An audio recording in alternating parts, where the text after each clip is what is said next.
Hey everyone, Alpha here, and this is going to be the first video I have on tanking. So right now I'm in Snowcloak, and my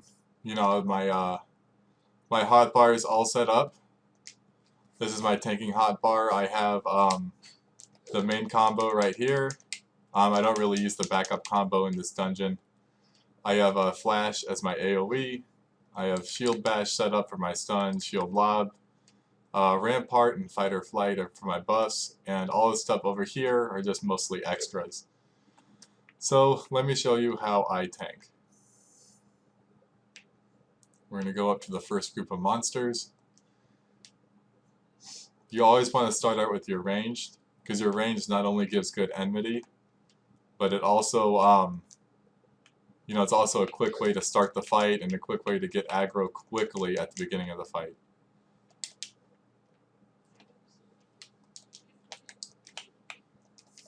And after doing a main combo once or twice, go ahead and hit other characters with it. If another monster joins, quick shield lob should be able to lock down control of it. And your main combo gets the job done. Like I said, you want to switch targets every now and again because you don't want to lose your enmity on them. And to keep track of your enmity, in the upper left corner next to your hit points, there's going to be 4 little white bars. You always want to be the one with the A, because that means you have aggro control over the monster that's targeted. And if you lose aggro, the best way to get it back is through your main combo. Your shield lob would be your second strongest, or your ranged would be your second strongest, and then your AoE would be your weakest. At level 50, you get a second AoE, which is also pretty good for controlling aggro.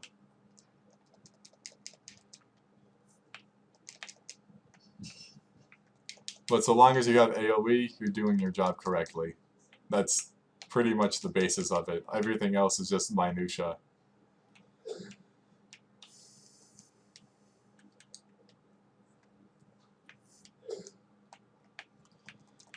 So you do your ranged, you do your AoE, make sure you get that quick aggro.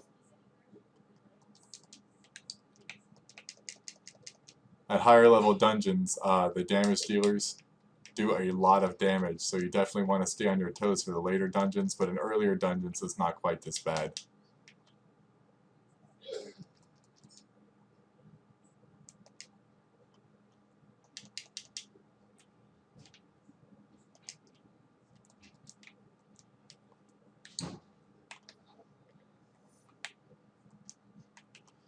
You can use your buffs if you want to.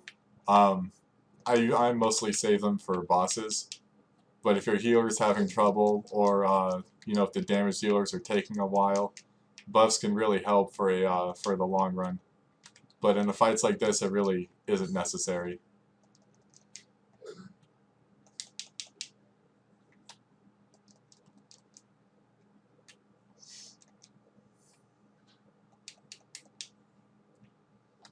Like I said, just rotate through your main combo, and these fights should be no problem. You can see the white mage is using Holy, Wolfie is doing extremely well on his DPS, and I still have no problem keeping aggro.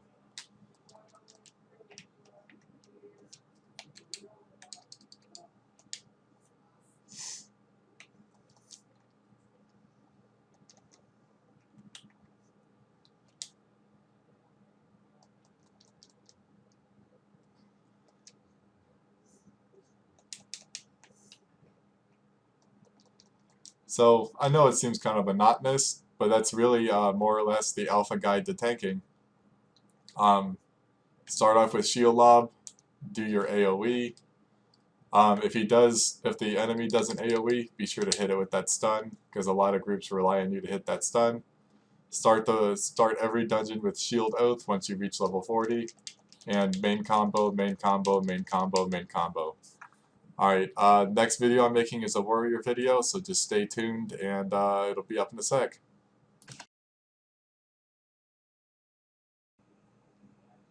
Hey guys, Alpha again. There's a few things I forgot to mention in the last video, so I'm just going to attach it at the end of this one. Normally in a lot of dungeons you come across obstacles such as this one. This wind gives you the effect of frostbite, which really sucks. So I'm going to use this opportunity to explain positioning and how to deal with mage-like enemies, like these ice sprites. So we start off as normal.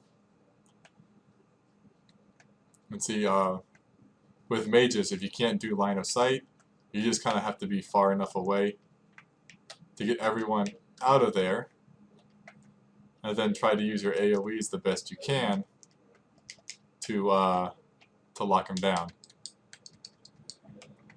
And, you know, this fight's getting a little bit hairy, so I'm going to start using some of my buffs. But again, I'm mostly just using the main combo and an AoE in there every now and again. Always trying to dodge the AoE, because if you can make it easier for the healer, you can make it easier on everyone else. Keep aggro, keep moving, use AoE, and try to position the monsters between, if you can, I mean when you're not dodging AoE, between yourself and the party. That way, if the monsters do have an AoE attack that isn't a complete circle, they'll aim it at you instead of the rest of your party.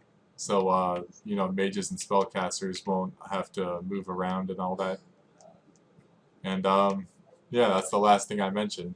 Just be aware of your position, and it changes from time to time. And you know, use those AoEs often.